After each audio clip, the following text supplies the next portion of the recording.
पहुंचते ही एक दूत को बुलाया, बोला सुनो हमारे घर जाकर के संदेश बता दो कि सेठ जी आ गए हैं, दामाद भी साथ में है, बहुत सा धन लेकर के आए हैं, कोई तो घर से आए तो हम लोग आराम से धन लेकर के घर को चले। तुरंत एक दूत जो है सेठ जी के घर आता है। घर आकर के वह क्या देखता है कि माता और पुत्री दोनों ही भगवान श्री सत्यनारायण जी की पूजा की तैयारी पूर्ण कर चुकी है। सारी तैयारी हो चुकी है महाराज, बस अब पूजा शुरू होना था। जैसे खबरी लाल पहुंच गए महाराज संदेश देने। अरे बोलो सुनो सेठानी, सेठ जी का संदेश है, सेठ जी आ चुके हैं, पास में है, कहते हैं कि उन्होंने आपको बुलाया है, उन्होंने आपको बुलाया है, दामाद भी संग है, बहुत सा धन लेकर के आए हैं और आपको याद कर रहे हैं। तब सेठानी बड़ी खुश हुई और बोली भगवान ने बड़ी अच्छी कृपा करी है। तुरंत जो है बिटिया को बुलाई, बोले बेटी सुनो, आज का बहुत ही मंगल दिन है, बहुत शुभ दिन है, तुम्हारे पिताजी आ गए हैं बिटिया और संग संग में तुम्हारा पति भी है। अरे सुनो, बहुत सारा धन लेकर के आए हैं, तो बेटी उन्होंने मुझे बुलाया है, हाँ तो मुझे जाना पड़ेगा, हाँ तुम भी सत्यनारायण की पूजा संपन्न करके चली आना। यह सुन करके बेटी भी बड़ी खुश हुई और उसने भगवान श्री सत्यनारायण जी की पूजा कर ली महाराज। लेकिन अब उसमें ये नहीं लिखा था कि पूजा के पहले भोग लगाएं कि बाद में भोग लगाएं महाराज।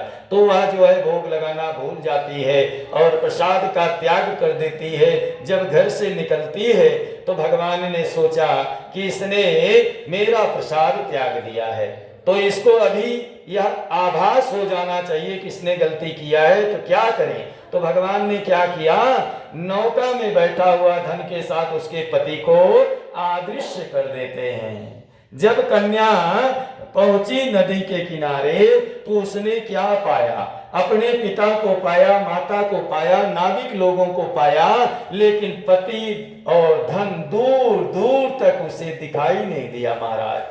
वह बिटिया रोने लगती है और समझ जाती है कि भाई कुछ तो गड़बड़ है, मेरे पास तक इन लोगों ने सच्चाई नहीं बताई है।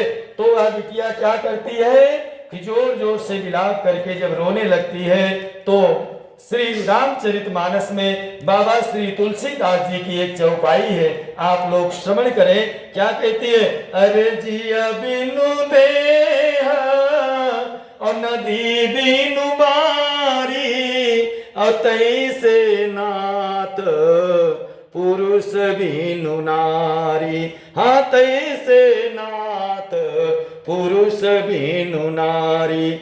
महाराज ऐसे विलाप करके वह बिटिया रोने लगती है तो सेठ जी माता सब बड़े दुखी हो जाते हैं। कहते हैं कि बेटा क्या हुआ। अरे बोले पिताजी मेरा पति कहाँ है, और हमने सुना था कि आपके साथ में बहुत सारा धन है, तो पिताजी वो धन कहाँ है, वो नौका कहाँ है। अगर मेरा पति आज मुझे नहीं मिलता पिताजी तो मैं यहाँ पर पड़े हुए चरण पादुकाओं के साथ में संकल्प करती हूँ कि मैं यहीं पर सती हो जाऊंगी, लेकिन बिना पति को लिए वापस घर ना जाऊंगी। महाराज सेठ जी बड़ा ही चकित हो गया कि क्षण भर में कैसे नौका गायब हो गई। महाराज कौन से देवता के कहते हैं प्रकोप से कोप से आज यह नौका जो है आदृश्य हो गई। सारे नाविक लोगों को सब बुलाया, बोले देखो सुनो, मेरे दामाद को और मेरी नौका को धन को शीघ्र खोज करके तुम लोग लाओ, शीघ्र खोज कर लाओ।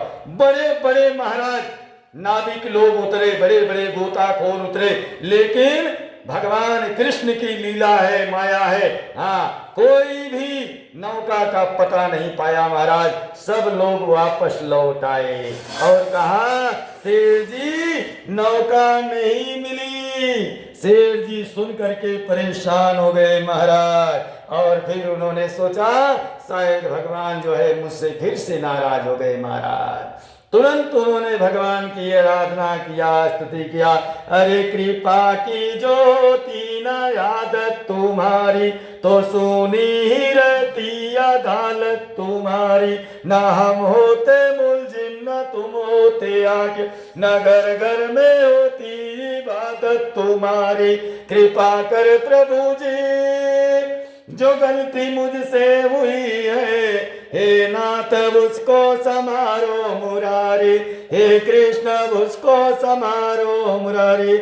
महाराज इतना कहना था कि भगवान ने आकाशवाणी करी, साधु चिंता मत कर, तुम्हारी कन्या ने हमारे प्रसाद का त्याग किया। महाराज घर भेजो, जाकर प्रसाद खावेगी, वापस आवेगी तो महाराज पति मिलेगा।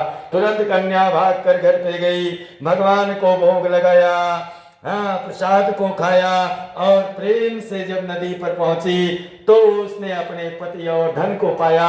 कन्या बड़ी खुश हो गई, पिता से कही पिताजी अब शीघ्र घर चलना चाहिए। सेठ जी बड़े प्रसन्न हुए और वहीं पर एक पंडित जी को बुलाया, बोला महाराज कथा सुनाइए। तुरंत जो है वहां पर एक कथा होती है, और उसके बाद कथा सुन करके दामाद से कहते बेटा जल्दी से धन लेकर घर चलना है। दामाद जब नौका के पास पहुंचा तो देखता क्या है, नौका में धन और बढ़ गया है, और जो धन है वो भी अपने आप बाहर आ रहा है। यह दृश्य देख करके दौड़ता हुआ आया, बोला पिताजी नौका में धन बहुत बढ़ गया है। तो सेठ बोलते हैं बेटा मैं समझ गया, जो व्रत जो पूजा जो भक्ति जो भगवत नाम का सुमिरन मैंने आज किया है, अगर यही 10 साल पहले मैं कर लेता तो हे बेटा मुझे दर दर भटकने की जरूरत नहीं पड़ती। तब उन्होंने पंडित जी से कहा महाराज आप हर पूनम को मेरे घर कथा करने चले आया करो।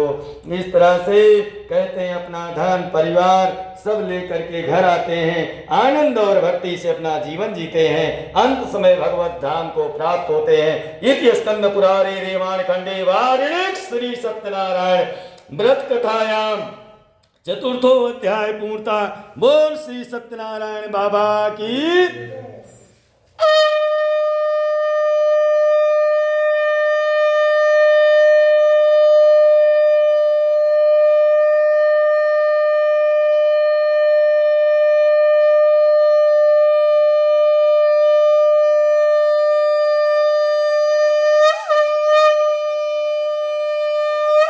बोलो कृष्ण कन्हैया लाल की जय।